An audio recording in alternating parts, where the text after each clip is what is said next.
Hello friends, તો સ્વાગત છે તમારું સ્વાદની સફરમાં।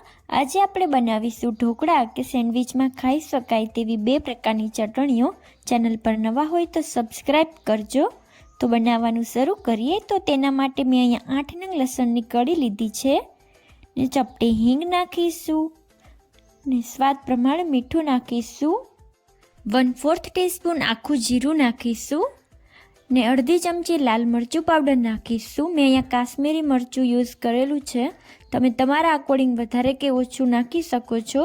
ને તેનું ઢાંકણ બંધ કરીશું ને બિલકુલ પાણીનો યુઝ નહીં કરીએ ને તેને ગ્રાઇન્ડ કરી લઈશું।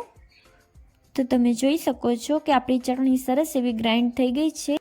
હવે તેને સ્પૂન દ્વારા ભેગી કરી લઈશું ને 1 નંગ રફલી ચોપ કરેલું ટામેટું નાખીશું। તેનો ખૂબ સરસ સ્વાદ આવે છે ચટણીમાં। ને મિક્સી જારનું ઢાંકણ બંધ કરીને તેને પલ્સ મોડ ઉપર ગ્રાઇન્ડ કરી લઈશું।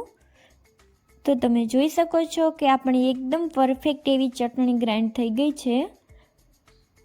હવે એક જાડા તળિયાવાળી પેન લઈશું અને તેમાં 1 ચમચી તેલ નાખીશું।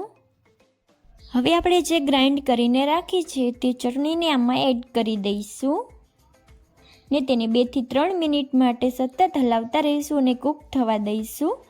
ગેસની ફ્લેમ મીડિયમ ટુ લો રાખીશું। જો તમને આવી નવી ગુજરાતી રેસિપીઝ જોવી ગમતી હોય તો વિડીયોને લાઇક, શેર અને ચેનલને સબસ્ક્રાઈબ કરજો।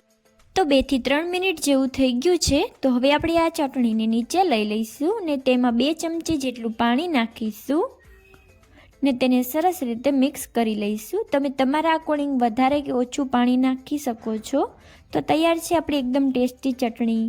તો હવે આપણે બીજી ચટણી બનાવીશું। તો તેના માટે 2 ચમચી ફોતરા કાઢેલા સિંગદાણા લઈશું ને રફલી ચોપ કરેલું 1 નંગ મરચું નાખીશું। તમે મરચાંનું પ્રમાણ તમારા પ્રમાણે વધારે કે ઓછું કરી શકો છો ને હવે તેમાં સ્વાદ પ્રમાણે મીઠું નાખીશું, ચપટી હિંગ નાખીશું ને 1/4 ટીસ્પૂન હળદર નાખીશું ને 1 ચમચી લીંબુનો રસ નાખીશું ને 1 ચમચી તેલ નાખીશું ને 2 ચમચી જેટલું પાણી નાખીશું